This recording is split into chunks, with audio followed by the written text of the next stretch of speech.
So I'm making a vlog right now, but I just want to take the time out of my day to connect with God on a deeper level. So I'm literally here right now at the park, and because I'm supposed to be doing, what am I supposed to be doing? I'm supposed to be doing the vlog, but I was just writing down in my Bible journal, and I was thinking, and I was like, man, I should just make a video about how I go through the Bible. I'm a beginner-ish. Like, I don't want to put it like beginner, intermediate, and like whatever in the world. But I just got into Christianity like in June.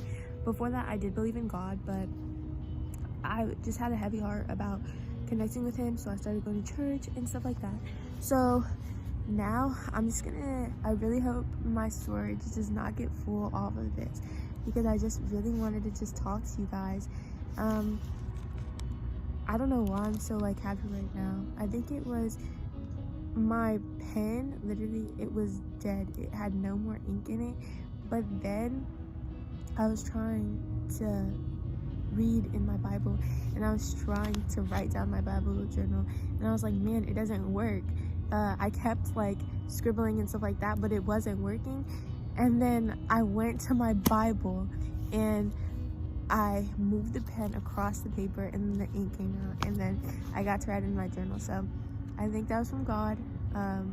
Yeah, and so I'm just gonna try and talk to you guys about Mark 9. I'm reading Mark 9, so I'm gonna take you guys along with me. Okay, so the first part of Mark 9 is the transfiguration. To transfigure means to change form. And at this moment, Jesus is in front of 3 disciples, Peter, James, and John, and they're on a mountain. And the transfiguration is talking about how, Elijah comes first, and also about there was a cloud. It says in 9:7, it says, then a cloud appeared and covered them, and a voice came from the cloud, "This is my son whom I love, listen to him." This is just stating that we need to listen to Jesus and his orders. While they're up on a mountain, there's Elijah and Moses, and then a cloud appears and says, "This is my son whom I love, listen to him." So this is just re-emphasizing that Jesus is Lord. Jesus, the beginning and the end, as I learned in church. And so yeah, we should listen to him. Mark 9:19 says, you unbelieving generation," Jesus replied, "how long shall I stay with you? How long shall I put up with you?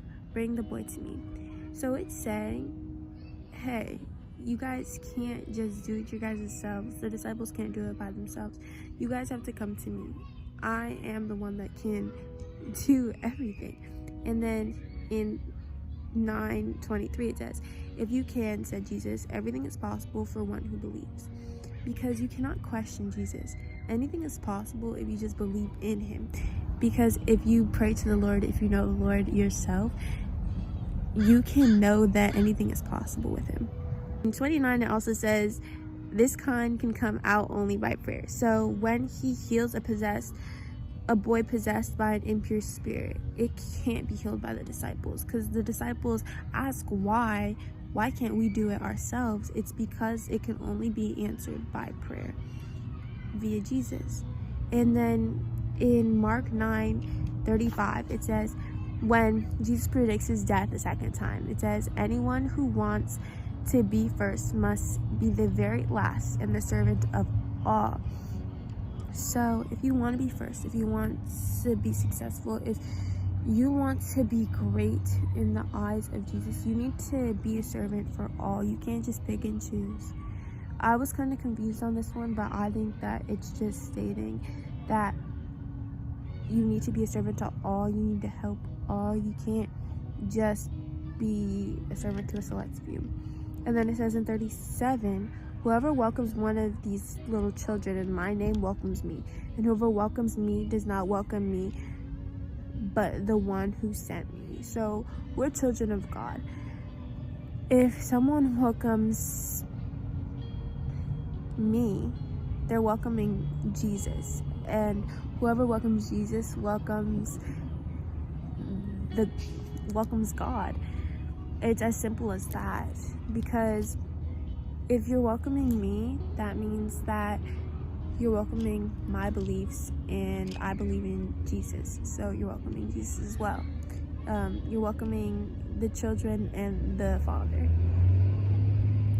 And then in 40 it says, whoever is not against us is for us.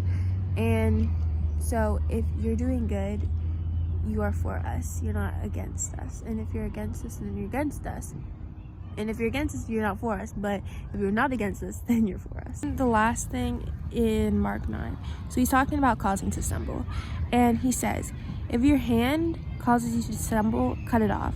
And then later in 47, because I was 43, and in 47 he says, and if your eye causes you to stumble, pluck it off. So if I took this as, you could relate this to society. If somebody is making you sin, cut them off. So cut them off, because if they're not doing anything good for you and are just making you sin, and if you know that sinning after sin after sin after sin is just making your relationship with God disconnect, leave them. If you know certain things and certain temptations make you sin, then try to steer away from that as best as you can, you know? It's better in this case to cut off your eye if it makes you stumble, because then you're not going to be stumbling. So I think that for you, if you know things aren't good for you, if you know they're not leading to your successes, if you know that certain things that you do aren't good in God's eyes, steer away from that the best that you can. It doesn't mean that we have to be perfect. It's just that we need to learn and grow. So I hope you guys enjoyed my Bible study. My phone's out of storage, so thank you guys so much for watching. Make sure you like, comment, and subscribe.